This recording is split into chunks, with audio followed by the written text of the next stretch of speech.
All right, let's dive right in. Today, we're getting into the really complex psychology behind chastity play in relationships. And using our source material, we're going to tackle a central and honestly a pretty fascinating question. So here it is. Is this dynamic fundamentally an act of profound love and deep intimacy, or is it really just about humiliation and degradation? At first glance, it feels like it has to be one or the other, right? A simple, binary choice. But, when it comes to human psychology, it's rarely that simple. The truth is, for a lot of couples who practice this, the answer isn't either or. It's both. And the really interesting part is figuring out how these two things, love and humiliation, that seem like total opposites, can actually exist together and maybe even make a relationship stronger. So that brings us to the core idea here. Love and humiliation intertwined. Our source material makes a really strong case that this whole idea of them being mutually exclusive is just, well, a false dichotomy. It's a fundamental misunderstanding of how people can experience these relationships. Okay, check this out, because this slide really makes the whole point click. On the left, you've got the foundations of what we'd all call traditional love, right? Trust, vulnerability, psychological exposure, the building blocks. But now, look over to the right. The foundations of consensual humiliation, they're exactly the same. Trust, vulnerability, exposure. So the real difference isn't about whether love is there or not, but about how that love and trust are being expressed. So if it's not a simple choice between one or the other, what is it? Well, the source explains that people's motivations exist on this really complex spectrum. It is absolutely not just one thing. The source lays out a few key dynamics. You've got dynamics driven by compersion, that's the joy you feel from your partner's pleasure. Then there are frameworks built around erotic humiliation. Some are modeled on devotional service, and for others, it can even be about personal reclamation and transformation. Let's just unpack a few of these to see how different they can be. First up, the compersion model. This is all about feeling genuine joy from seeing your partner happy and fulfilled, even if it's with other people. In this kind of dynamic, the partner in chastity isn't being punished or degraded. They're an active participant, and they get real satisfaction from their partner's freedom and pleasure. The device itself stops being about restraint and becomes a symbol of their devotion to making their partner happy. Then you've got erotic humiliation. Here, the power imbalance and the psychological play are the point.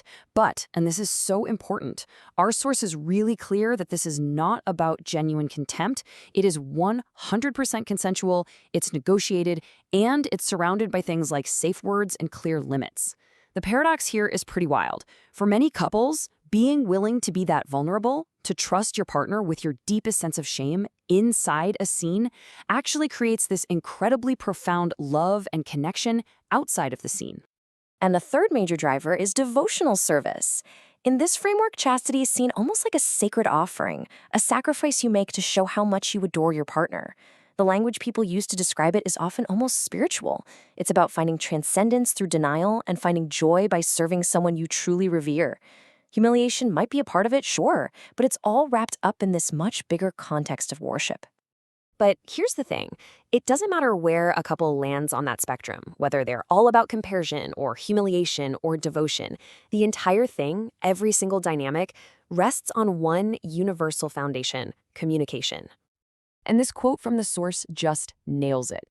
It's not the act itself. It's the process, the quality of the negotiations, that decides what the experience feels like. When both people feel heard and respected, even really extreme play can feel incredibly loving. But when that communication breaks down, that's when it can become genuinely harmful. And we're not talking about one single conversation. No, this is a continuous, living process. It has to start with intense negotiation and setting really clear boundaries. It has to continue with ongoing consent and regular check-ins, hey, how are you feeling about this today?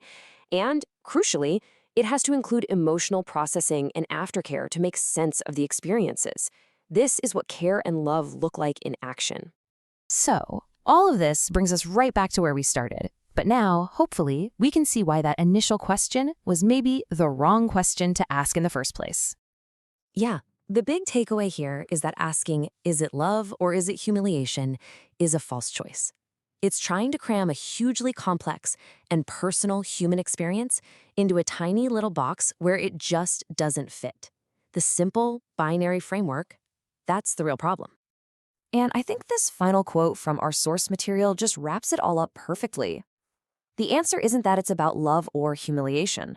The answer is that for each couple, it's about whatever they've negotiated it to be about. The meaning is created together, it's unique to every single relationship, and it's defined only by the people who are actually in it. So I want to leave you with this final thought. Looking into these kinds of unconventional dynamics really forces us to look at our own assumptions about what intimacy is supposed to be. And it brings up a pretty provocative question. What if the purpose of a relationship isn't just to be a source of comfort, but to be a safe space for transformation? Something to think about.